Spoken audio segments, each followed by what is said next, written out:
Mbote bande ko balandi ya émission Lobela Biso, une émission socio-politique, émission za renaissance oya koyamba pona mino ba cadre ba parti politique voire même ba partisan pour ko sala analyse ba question politique ko sali koleka na mboka na biso. Je suis très honoré de recevoir pour un invité spécial, il n'est pas quelqu'un à présenter quand même azali habitué à émission Ondeko Lionel Bastila. Ça fait longtemps auto yambe na plateau na mino émission Lobela Biso te melelo quand même avec honorer invitation na biso pona ko sona mayo tali insécurité sali koleka na parti est Canabiso, concernant le calendrier électoral et pourquoi pas aussi parler concernant l'État réponse à chef de l'État homologue né à Rwanda où il y a occasion de na jeune cité de l'Oya to analyser avec Ndeko Lionel Bastila wa pazali cadre de l'ECD Ndeko Martin Fayulu le président Elie Selo ba cadre ya ECD Ndeko Lionel Bastila mbote na yo mbote na yo mbote na balandi nyonso ya émission Lobela Biso matondo mingi vraiment pour na invitation oyo pesi na lisusu. Ça fait un long moment oyo na bandaki koleka lisusu na etandolike te pour des raisons de convenance personnelle. Il y avait des gens oyo bakomaki koya na etandolike kaka mpona kolobela mboka te mpona kodefendre baimboka te mais mpona kosatake personnellement na Lionel Bastila ya mwana na jujaki malamu ete na se retirer d'abord momentanément na etandolike, mais maintenant je suis de retour avec force pour défendre mboka na biso. Mon mboka auparavant tu es qu'on a archa le to comme na ECD. Qu'est-ce qui vous a poussé à quoi adhérer na kati ya ECD Ndeko Martin Fayulu? J'étais dans l'ECD d'ailleurs avant Archa. Archa c'est une chose pour défendre l'école na biso. Archa na ECD eza indissociable parce que eza na même vision où ezali kobondela ekolo kotelemela fraude électorale kotelemela insécurité koluka nazalaki na Archa na bandaki komene ba action na Archa parti na ngai ezalaki au courant où ezali ECD. Le président élu Martin Fayulu que je salue à passant, il était au courant parce qu'il nous a reçu plus de 2 fois na cadre ya Archa. Donc batuba patatana te na tikala koloma ECD. Wana ezali kokima batuba ba kozali une constance politique et on ezali kokima peut-être ya non donc batuba patatana te ndenge na lobi nazali cadre ya ECD nazo continuer kobunda elongo na mwana mboka le soldat du peuple Martin Fayulu. Mon mboka santé a ECD, c'est comme si santé en perte de vitesse. Bozo beloko bozo lukate. Il y a le président Martin Fayulu qui dit les choses, une chose et son contraire. Tantôt le but fait que des alliés M23, fait que des alliés traîtres, fait que des morailles problème il y a insécurité à est. Tantôt le but dans un pour y a pour trouver solution quand on a l'insécurité. Qu'est-ce que Fayulu cherche avec les ECD? Moi merci beaucoup pour le président élu Martin Fayulu a se contredisait que parmi les politiques actuellement à Tikala constant banda où de part il y a l'espèce de l'humilité de heureuse mémoire Etienne Tshisekedi, c'est moi Namboka Martin Fayulu. Donc tant que l'oublié Ndeko Tshisekedi aza de mèche na Kagame aza de mèche na M23, mais aujourd'hui les frères sont là. Tout le monde a des porte-parole, il y a M23 a exhibé des photos et qui cadre exhibé au moment où IDPS est en opposition. Tout le monde a été les cotisés du temps à côté par l'ivresse du lait. Azalaki cadre ya ECD. Azalaki cadre ya IDPS, oui. Azalaki cadre ya IDPS, tout le monde a l'image. Et Ndeko Tshisekedi par l'ivresse du lait avec Kagame partenaire fiable pour la République démocratique du Congo. Yangwana biso toza kokamo bana mboka baza kokamo koma batu oyo babundisi Kabila à les traitant de Rwandais bafili Kabila ndenge nyonso bamisani etango mwana ya Etienne Tshisekedi ya koti na bokonzi abeli Kagame partenaire fiable na pe asuki biso wana te azwi ba matière première na biso apesi yango na Rwanda babanda ko raffiner yango oyo biso banso toyebi bazali bango mutu baza na cause ya insécurité na est koma mwana mboka Martin Fayulu akobenga yango haute trahison te. Mais les preuves sont là, les éléments qui indiquent que moi, le compatriote Félix Tshisekedi a des mèches na ba Rwanda. Donc vous avez des mèches comment quand le président rwandais parle que Félix Tshisekedi a longa ba élection comment qu'on organiser l'élection Félix Tshisekedi pas répondre et bah tu vois des mèches comment bah se tirer par des mots comment Félix Tshisekedi a dénoncer que l'agresseur c'est le président rwandais son gouvernement et non la population rwandaise. Vous savez l'autre c'est dit toye ba biso ba Kongomani peuple congolais aza lisusu doute.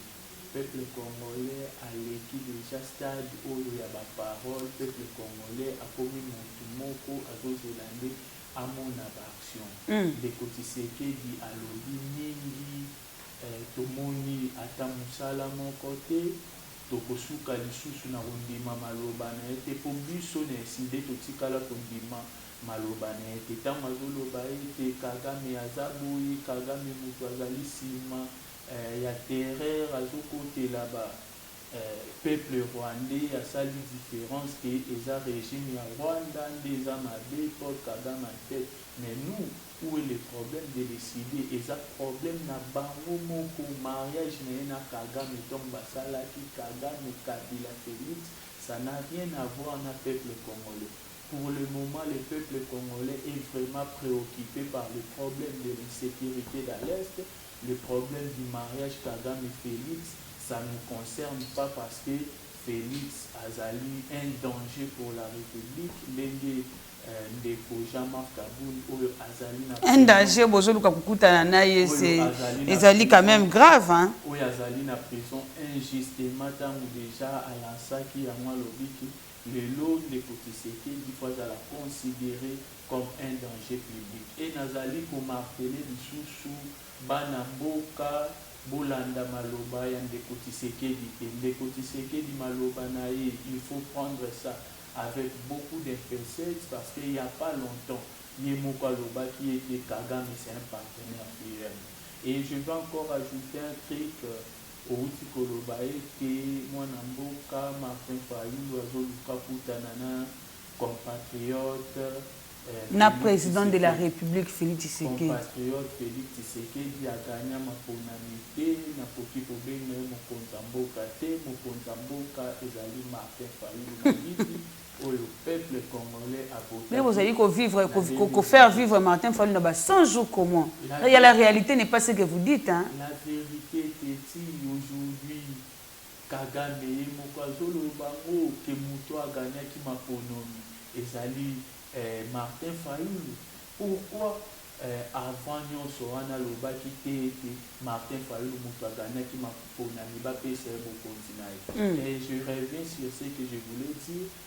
Martin Fayulu azali na tina ya kokutana na Ndeko Tshilombo te oyo azali koincarner incompétence oyo régime na ye eza pour se caractériser par le détournement des deniers publics au régime na ye eza pour se caractériser par la corruption au régime na ye eza pour se caractériser par le parachèvement de la destruction du système éducatif congolais. Moi, le président élu Martin Fayulu n'a pas ce temps-là.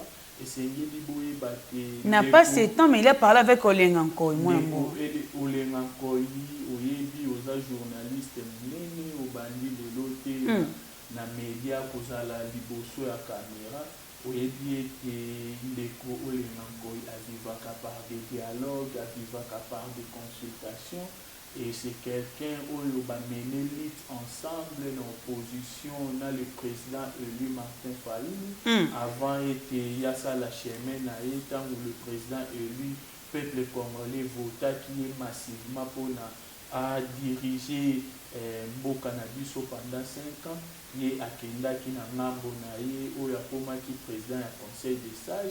Amoni bazana ba relation na bango akekutala le président élu Martin Fayulu comme azali mokonzi ya mboka mobimba azali wana pona koyamba moto nyonso o azali na besoin ya kokutana naye olenga koy ayaki le président élu a payé audience bakutani naye basololi. Le président élu a toujours prôné pour la cohésion nationale.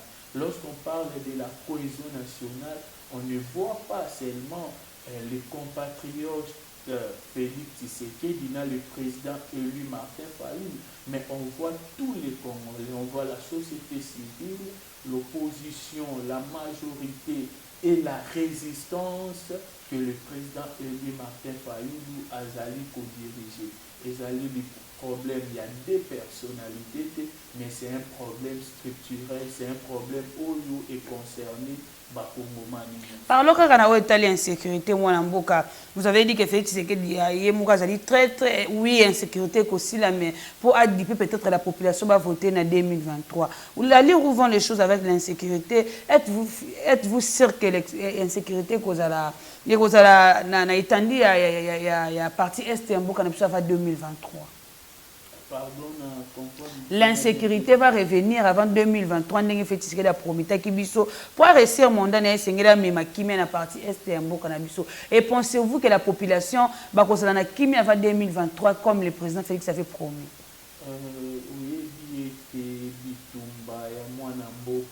président élu Martin Fayulu ezali pour la paix et la rétablir la partie. Martin Fayulu ne gère pas de Kobasila, c'est Félix Tshisekedi qui gère même l'armée.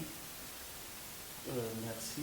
Le président élu Martin Fayulu Kumbanaye ezali pour être paix et son amakati ya mboka. Problème ezali aganyaki maponominaye tozali conscient. Pourquoi aujourd'hui ça choque les gens tout benga moto? Lui-même avait dit que vérité des urnes, c'est dans le passé. Ce n'est que vous qui avez signé de vos choses. Le mandat est possible. Le 23. 2023. Alors qu'il n'a pas géré. A géré qu'il fait d'un. Ah, vous avez géré qu'il n'y a. Le problème est que l'agir impérium, il a et à moi, loko et salami na ndenge pop bazoko kako gérer en mode. Le président élu son combat c'est pour la paix, pour que la paix revienne à l'est. Ceux qui paient les hommes en 2023, on va acclamer, c'est ça notre souhait. Tout ça fait derrière, bah makambu ya mabe, bah violé, bah ndeko na biso, bah maman na biso, mona kilo. Lobby mwana mboka Martin Fayulu atambolaki na bayi catholique mpona kotelemela balkanisation ya mboka na biso. Peuple congolais bakinoise na bakinois badimaki massivement batamboli elongo na mwana mboka Martin Fayulu. Mais eloko biso toza kopamboza nini ndeko Tshisekedi ntango azwi bokonzi lolenge oyo azwaki issu d'un accord, issu de la corruption, issu d'un arrangement, à l'objet à Koutaki armée structurée. Je ne sais pas si c'était par l'ivresse du lieu, l'ivresse du pouvoir, à l'objet armée et Zalaki structurée. Maintenant, pour quand moi, aussi armée structurée, nous sommes incapables de protéger le peuple congolais. Et à moi, le peuple congolais, mon amboka Martin Fayulu azobinga bino na éveil de conscience. Tout ça dans la campagne électorale témoin amboka. Parlons quand on a eu l'insécurité, arrivé à Barmé sur la partie est de amboka, n'est-ce pas début à balkanisation avec le pouvoir actuel? Loko wana biso totelemela ki yango mboka Martin Fayulu azalaki contre adhésion ya mboka na biso RD Congo na bato nyonso batopesa mwana mboka aigle le président élu Martin. Tu sais, aujourd'hui la RDC n'est plus un état. Félix Tshisekedi abomi mboka na biso Congo. Un état on le définit sur des volets. Dans le volet structurel et dans le volet fonctionnel. Dans le volet structurel, on voit un État par la population, on voit un État la constitution, on voit un État par le gouvernement, on voit un État par le territoire, mais sur le plan fonctionnel d'un État, on voit un État qui est capable de sécuriser sa population, un État qui garde l'intégrité territoriale. Un État, c'est un État qui est capable de donner de l'eau, de l'électricité, une bonne éducation à sa population. Mais lorsque nous voyons le régime actuel qui est caractérisé par la corruption et les compétences, ce régime est incapable de garder l'intégrité territoriale de notre pays. Et sur ce, la RDC n'est plus un État. La RDC, c'est un État failli, pour ne pas dire un État mort. Et là, c'est selon vous, hein? Non, pas selon moi, selon les intellectuels politiquement parlant, un État, c'est ce que je viens de définir. Lorsque est-ce que le régime de Tshisekedi est capable de sécuriser la RDC. Mais il se bat quand même pour éradiquer l'insécurité. Les chefs de thé Azawana au four au moulin pour garder quand même sa population. Hein. Le problème, il garde où il est en train d'intensifier les problèmes de l'insécurité. Soyons réalistes. Ça s'intensifie de quel côté? Soyons réalistes. Lorsque Ndeko Tshisekedi a porté le pouvoir, est-ce qu'il y a eu une partie de notre territoire où il a été dirigé par l'insécurité régnait déjà à l'est du pays, sauf que Joseph Kabila qui M23. Je parle, est-ce qu'une partie de la RDC était dirigée par les M23 ou par un groupe de rebelles? Soyons logiques. Donc, toujours comprendre que le problème de l'insécurité est commis plus pire qu'à l'époque de Kabila. Donc, il y a moins de choses pour le baïté. Totelemeli balkanisation ya mboka na biso Congo kozala un et indivisible ndenge balumumba l'euro national lumumba batikelaki biso mboka na biso mobimba toza kokontinue mpe na etumba wana mpona biso mpe totikela bana oyo bakoya na nsima na biso mboka mobimba tokondima te à cause ya incompétence ya UDPS. Incompétence, le président n'est pas incompétent, non, non, Ndeko, c'est un chef de l'État, il n'est pas incompétent, c'est un chef de l'État. Non, c'est un chef de l'État. Ministre sommet à Rwanda, moi, Namboka. Non, moi j'aime la liberté d'expression, ça m'amène. Personne ne vous interdit de parler, mais un minimum, il y a moins respect, les compétences, c'est trop dur envers les chefs de l'État. Là, ça n'engage que vous. Là, ça n'engage que vous, les colonels. De sécuriser l'Est, c'est quoi? C'est de l'incompétence. Obengi Kagame, Azali Nekonayo, Aza partenaire fiable. Après, yo Mokokomiye Moutouaza derrière l'insécurité. Tout le monde a que Moutouaza. Ministre Sommet à Rwanda. C'est de l'incompétence. Likambo, problème, il y a ministre Sommet à Rwanda. Au Monaki déjà mwana mboka le président Eli Martin Fayulu alobaki nyonso oyo esengelaki elobama ndeko Tshilombo azali kosala tourisme na ye azali kokende komata na ye na bapepo ndenge amesana na ye komata na bapepo azali te wana mpona koluka vraiment pe comme il se doit. Parce que biso ntango tobimaki na balabala mwana mboka Martin Fayulu bafingaki ete aza jaloux aza contre Kagame bato ya UDPS babengi Kagame meme Kagame wakalonji bapesi ye na komi Kagame wakalonji mais lelo bazomema biso saela tozo comprendre ete pays na biso eza kaka na danger. Problème ya RDC ndenge mwana mboka Martin Fayulu alobaki aproposaki plan ya sortie à crise. Moi je pense qu'il est temps de revenir à la raison. Baya na plan ya sortie à crise. C'est déjà beaucoup de dialogue pour la santé politique concernant les élections en 2023 parce que bon, ils étaient. Parlons concernant le calendrier électoral. Comment vous avez fait l'analyse du calendrier électoral? Mwana mboka Martin Fayulu, c'est quelqu'un qui a gagné son argent en dehors de la politique. Il n'est pas venu faire de l'argent dans la politique. Postuler la présidence aussi, c'est autre chose. Hein?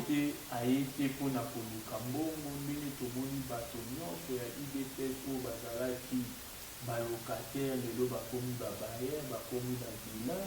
Moi, j'ai eu la chance, j'ai fréquenté, ce n'est pas une chance, j'ai fréquenté l'IDPS. Je sais que là où des compatriotes, c'est qu'ils habitaient, c'est sur l'avenue Frézas, na limité, on a binanda kwa bandaki kovanda, mais yo yebi place où le mwana mboka Martin Fayulu avanda kalelo, sans qu'il y ait la ministre na mboka, sans qu'il a dirigé institution moko songolo to pakala. Donc quand ozolo baeke tozoluka tozo mwana mboka le président Eli Martin Fayulu a proposé qui plan à sortir à crise pour la santé politique pour na kende na élection pour na vraiment c'est que au début mwana mboka Martin Fayulu na question électorale au Tuningali.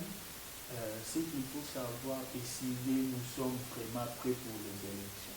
Parce qu'actuellement, ce régime a mis le pays dans le pétrin, a mis le pays vraiment dans une merde jusqu'au cou. Et nous sommes vraiment prêts pour aller aux élections. Mais toujours c'est ma calendrier, ils ont la calendrier moko raisonnable. Non, le lengue calendrier où il y a des coca du mazosala, et je fais ça.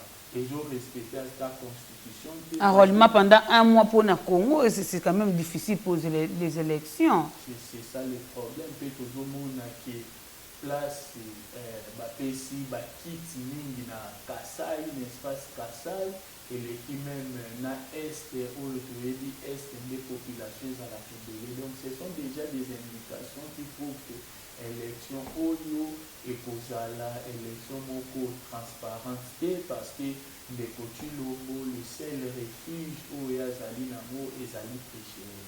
Parce que sans tricherie, mais c'est Tulombo à gagner ma communauté. Et à moi, on a dit ça, tout le monde a des coca la conscience à revenir à la raison. Puis que l'élection selon la constitution pour Ezala, tout qui est dans ma économie, dans le mois d'octobre. Mais il y a ma économie toujours qui est dans le mois de décembre. Mais est-ce qu'on aura quand même ces élections en question? Oui. Parce qu'il déplore déjà 4 mois en retard aux Alaks qui n'ont pas organisé l'élection. Jusqu'à maintenant, financement dans l'Union soviétique, il y a un financement. Est-ce qu'il y a déjà un glissement? Vous savez, le peuple est plus que déterminé. Le peuple est vraiment déterminé pour finir avec ce régime qui est très incompétent. Donc, Bissot, Lukambo, le régime où les alliés raisonnables, le régime où les alliés sérieux, tant ma poti na bokonzi, aïbaka déjà pour chaka mupandi mosolo pour na kokende na l'élection. Tant meseka dimazo déplorer que mosolo ezali te, biso toyebi te mandat, toyebi mokolo au mandat ya ndeko Tshisekedi ekosila. Et le peuple est éveillé, peuple a témoin incompétence na ye, ceux qui alignent à tergiverser, à kokutana na peuple congolais na nzela na ye. Mwana mboka tozokoma déjà na suka émission totika na 3 minutes ndenge bazo signaler biso ce qui s'est passé dernièrement à l'Assemblée nationale, un appel et un chef avec la jeunesse. Votre analyse par rapport à l'organisation et l'activité, des autres qui mieux organisés, n'a pas William Bakambilo Azali, président du Conseil national de la jeunesse. Vous savez, Azali Baladiboso, même nomination et juge constitutionnel, ce que vous avez rappelé, c'était toujours comme ça, parler du peuple.